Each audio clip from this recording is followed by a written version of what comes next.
Today, again, my guest is Professor Justin Harris. Welcome to the show. Thank you, Mr. Wilford.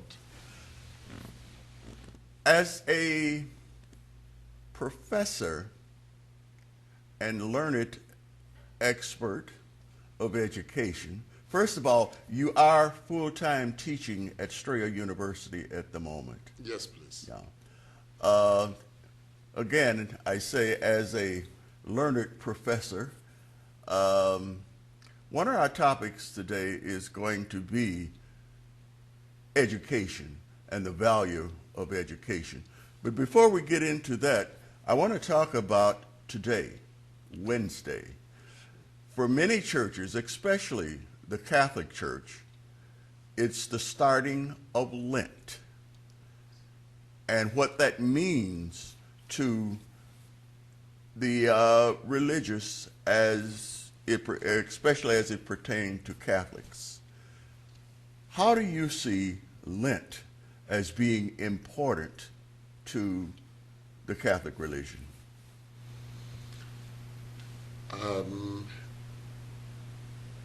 believe the Catholic Church regards Lent as a time of preparation in anticipation of Easter, the moment of resurrection. In my meditational readings, I have shared the interest of those who have looked at resurrection as predicated on the process of growth, whereby a seed is planted and it has to ferment and then bring up a new plant. And in order for that plant to blossom, it has to go through some formational transformation. And I see Lent as an opportunity for Christians to take time to pray, to meditate, to make some sacrifices, to reach out to those who are not as fortunate, so that we will walk with our Lord Jesus Christ through the process of his suffering and death, so that we can appreciate his rising on Easter Sunday, which I believe is the new foundation of the Christian community. You mentioned a very interesting point, and you said Lent is a time of sacrificing. But many people take sacrifices as, well, I'm going to give up smoking for Lent. I'm going to give up chocolates for Lent. God doesn't care if we eat chocolates. What God is interested in is taking care of his people. Yes. And that's what Lent should be all about. Yes. It's sacrificing some of the things that we have to help the less fortunate. To me, Yes. that's what Lent means. What does it mean to you? I share your belief that Lent is not just giving up or saving up on things now. Lent is a time that we can take on the obligation of sharing. those things that we would have consumed alone, those resources that we would have saved up for later consumption, can be extended to the persons around us. And there are too many of those. There are quite many of the people who could use some help. And in the process of our giving up, then we have more to share with people. Therefore, as you stated, it's not just a matter of giving up some items that we consume. It's probably a time that best prepares us to make sacrifices of time, sacrifices of financial resource, sacrifices of items of clothing, and we will soon be going into a new season.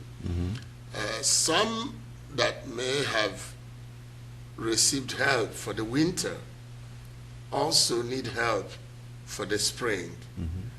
And if Easter is a time of hope, then we should help as many people around us to realize that hope of a new life, not just for believers, but also for other people who would be helped in appreciating God's presence among us. And I truly believe that, of course, the period set aside for Lent should be the period of helping the less fortunate to light. But I think Lent should be 365 days a year. We should prepare ourselves for a perpetual Easter. Yes. And that is helping people throughout the year and the years to come to live the life that Jesus is speaking about, and to live with dignity and equality. Yes. That's what I think Lent should be about. Expound on that a little bit more for me. I can see you smiling there. I know you have an idea.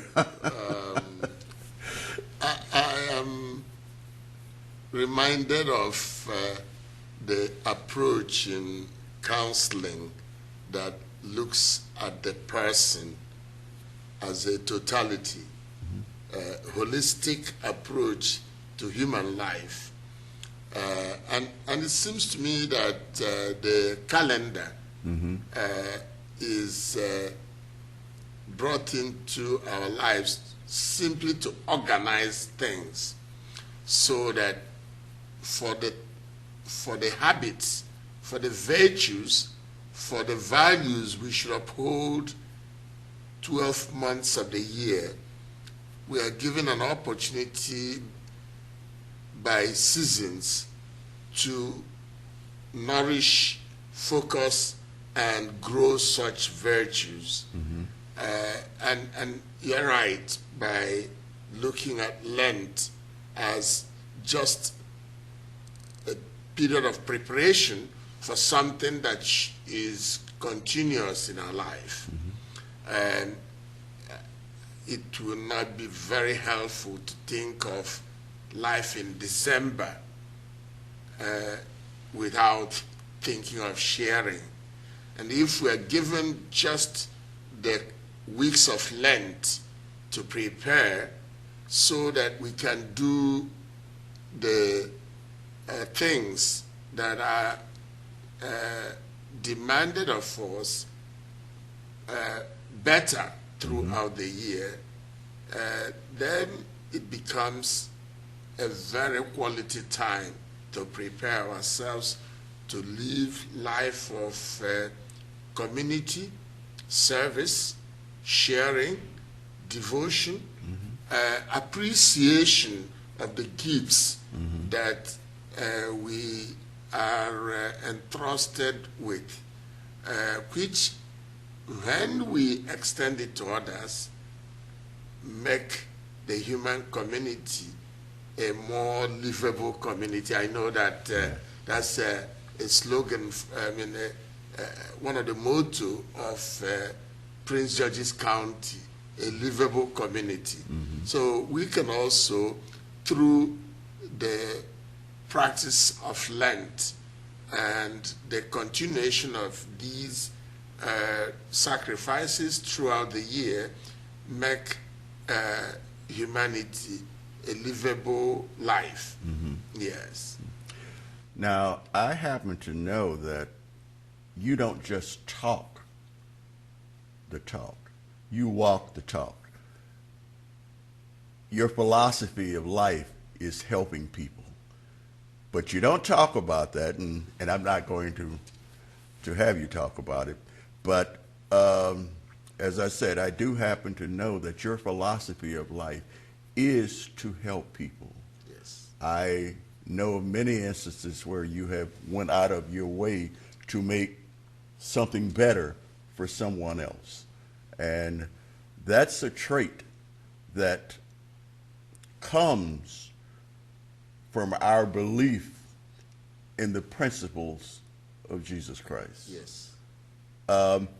We're going to take a short break, and we're going to come back, and we're going to talk about education, but we're going to talk about education in a different light. We'll be right back.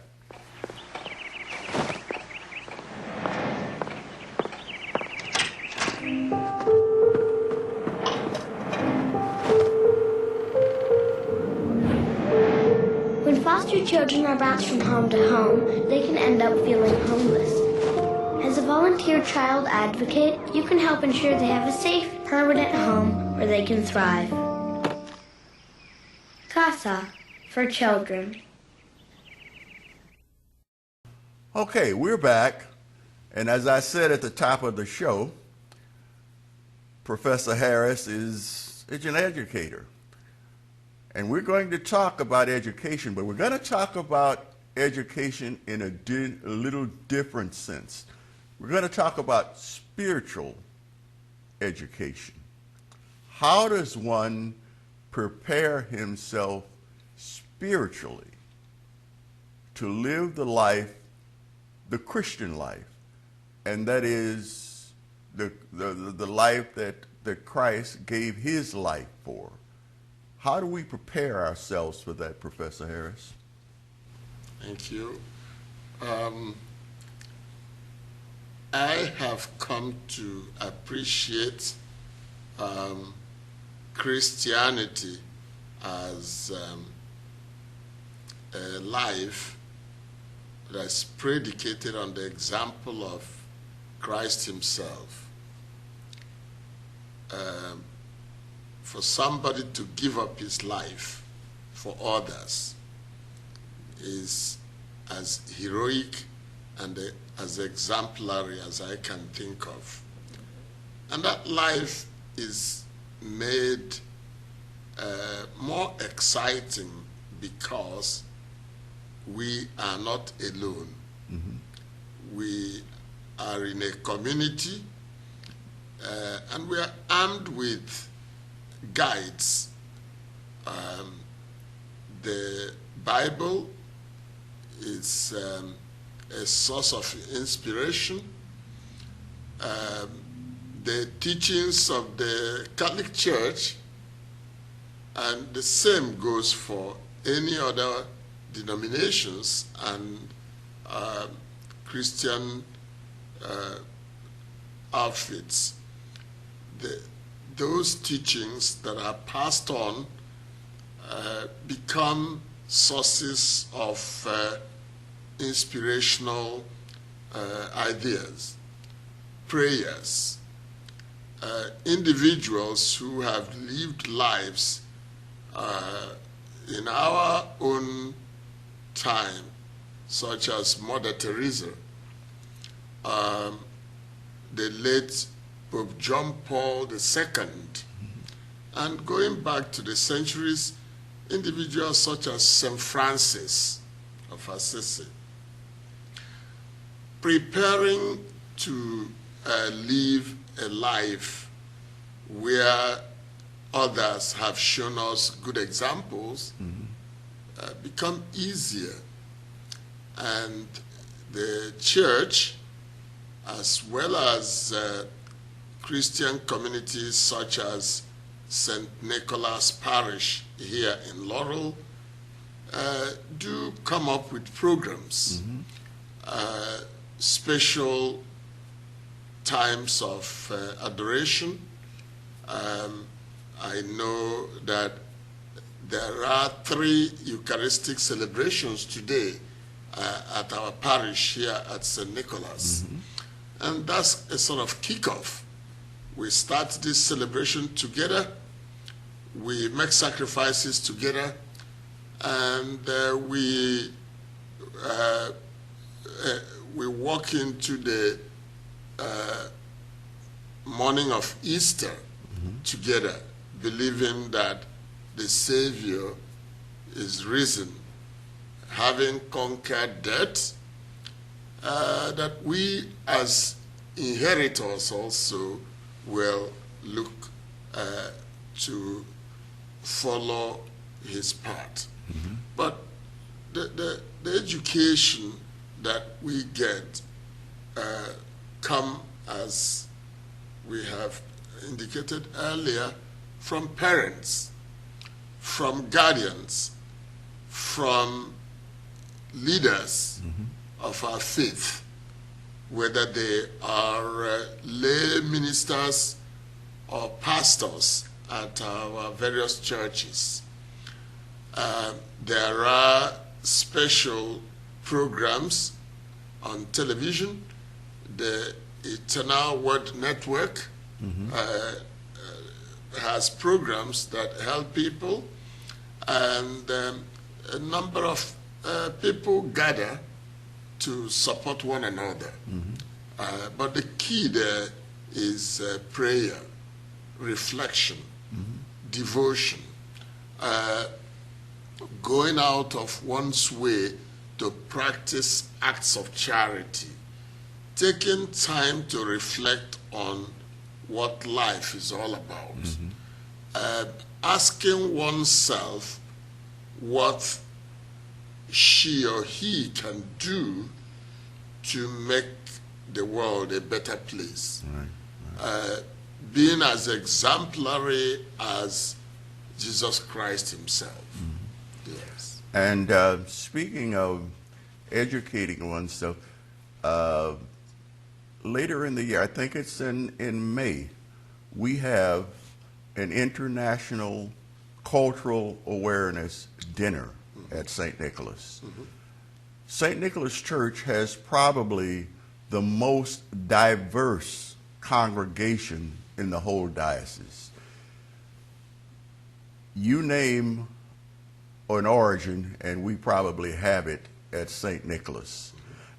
And the purpose of the international dinner is to educate ourselves to each other, to learn each other's culture, because the more you know about a person, the more that you can become a brother or a sister, the more that you can become comfortable with that person and feel the spirituality of the church. Yes. And the international dinner is designed to do that. Is we talk about the things that we do differently, but yet they're the same. Yes. The way that we celebrate, but yet they're the same. As St. Paul says, there is one Spirit and one Lord and one God. We may do things in Africa. You may celebrate Mass a little differently, but it's all celebrated for the one God. We just do it a little differently. And that's why we have the international dinner, is to become more comfortable with each other, so that we can become the spiritual leaders and the spiritual educators in the world, to teach basically our children how to communicate with one another.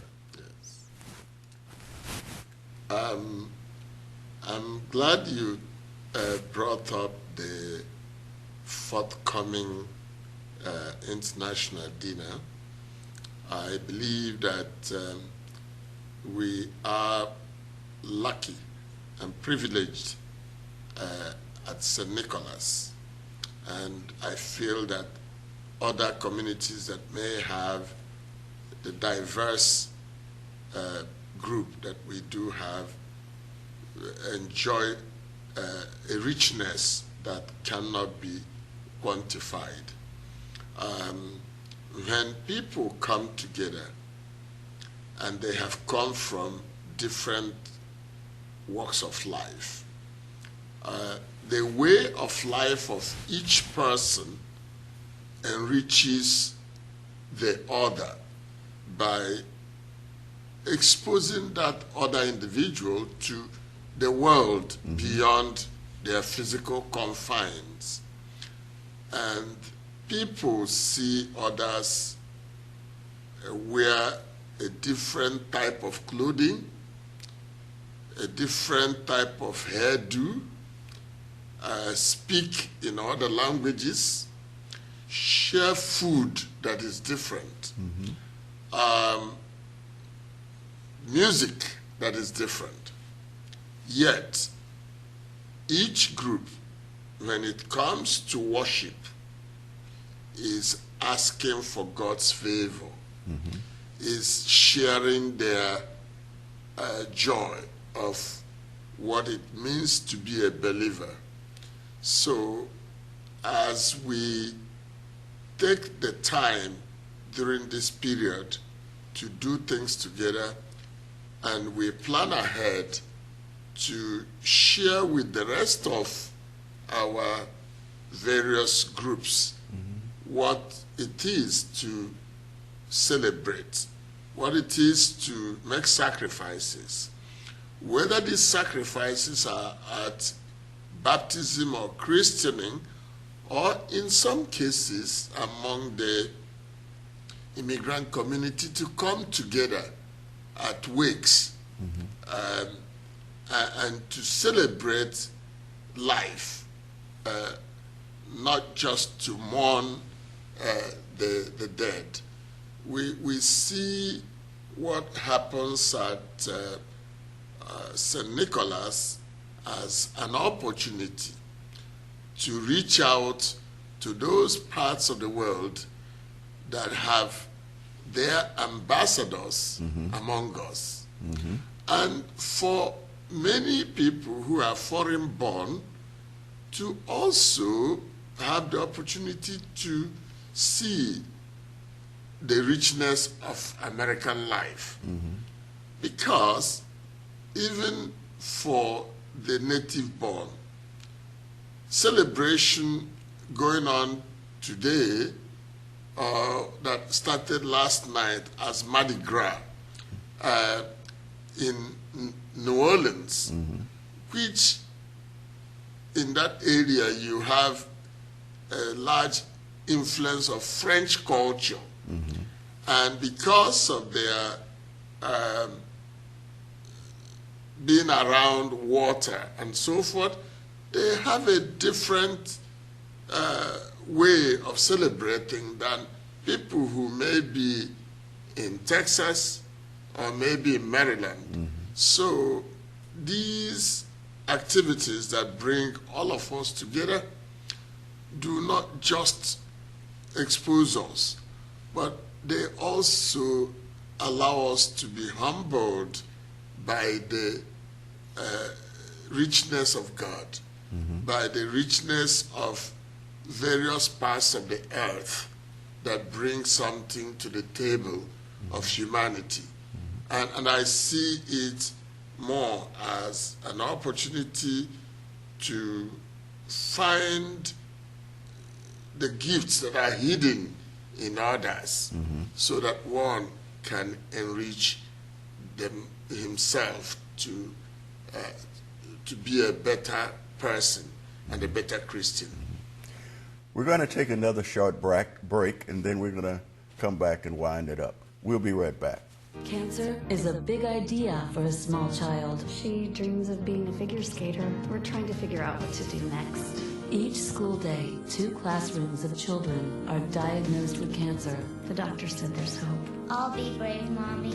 If I could just take her place. It's okay, Daddy. Only research cures childhood cancer. Give today. You can help fund this life-saving research to conquer childhood cancer. Visit curesearch.org today. Okay, we're back, and my guest is Professor Justin Harris. He's also a church member. We share a lot of things together at St. Nicholas. I'm a lector, he's a lector, and we both feel that our church is the greatest church in the Archdiocese of Detroit. I mean, Detroit, of Maryland. I have a question to ask you, Professor Harris. Sure. As Christians, we have certain ways of thinking, and in our secular world right now, there's a lot of things going on. You hear about people being molested in their own homes, people being shot, drive-by shootings. Are we as Christians, especially the church, doing enough to educate our children, our communities? Do you have any ideas on that?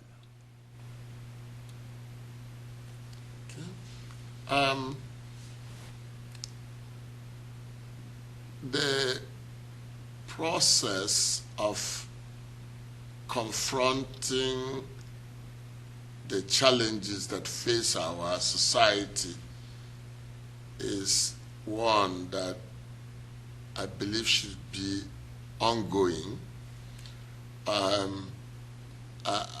I personally have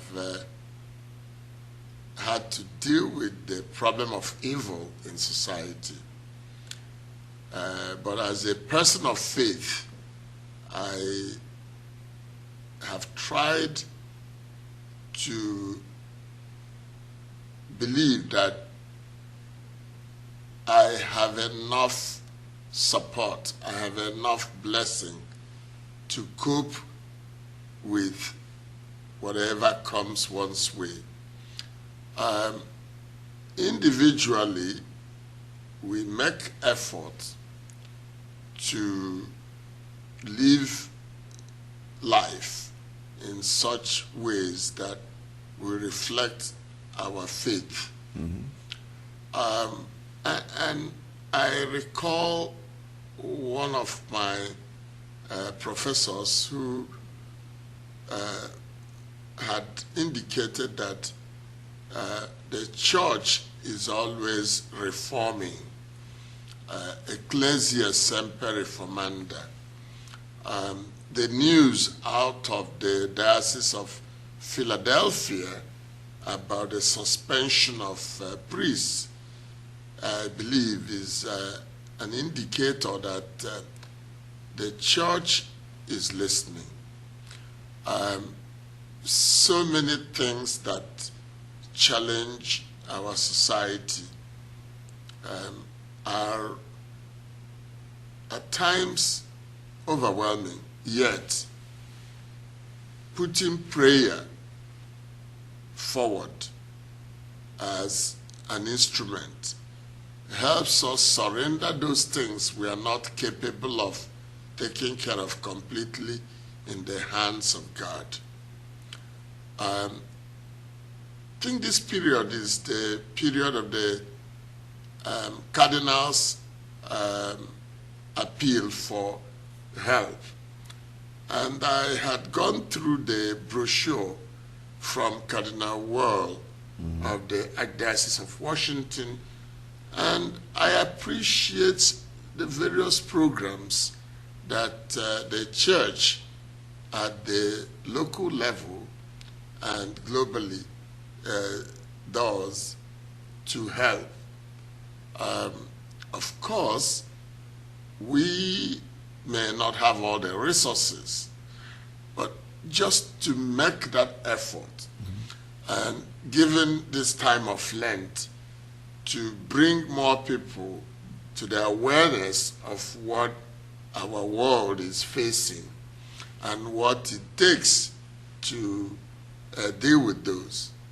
Collaborative effort, individual sacrifices, life of prayer, support, appreciation for people who do great things among us, celebrating the lives of people who are good examples, and shunning the distractions of persons who may not always mean well, either for children or for those family members who are molested by their own family members. And for the larger society, helping through Christian education, through formal education in the schools, to deter young women and men not to start a life of self-destruction or even a life of violence on others. To show through civic leadership also that the community is entrusted into our hands to appreciate it instead of to depreciate it. These issues that challenge our political leaders, our educational leaders, our religious leaders are things that probably get to be focused on during times of preparation, times of sacrifice. And I believe that if anybody will live up the simple mandate of loving one another, a simple rule that appreciates the person loving, the person loved, and the act of making sure that life is inclusive of others. So, sure, our society is faced with a number of challenges. I would hope that organs such as the media would emphasize those who bring solution to the problems as opposed to being fixated on persons whose actions or behavior are deviant. And in the last couple of weeks, the national media, rather than celebrate quality efforts by persons, seem to be focused on maybe two young actors, actresses, and their in and out behavior. But I believe that a little more time should be devoted at appreciating exemplary life in communities, as opposed to the 24/7 emphasis on killings, on rapes, on acts that take away from our collective effort. It may be a challenging world out there, but I am convinced it is livable, it is appreciated especially when all of us join in making sacrifices, not just for Lent, as we focus on now, but throughout the 12 months of the year. Well, that's our show for today. And the purpose of the show was not to preach to you. It was not to try to force our ideas on you. But we would hope that you use this period of Lent. If you have heard anything that we have said that you can use to make your home better, to make your life better, to make your community better, to raise your spirituality, we hope that during this period of Lent, you will use that to make, as I said, your home, your community, and this world a better place. We'll be back, and we hope you will too.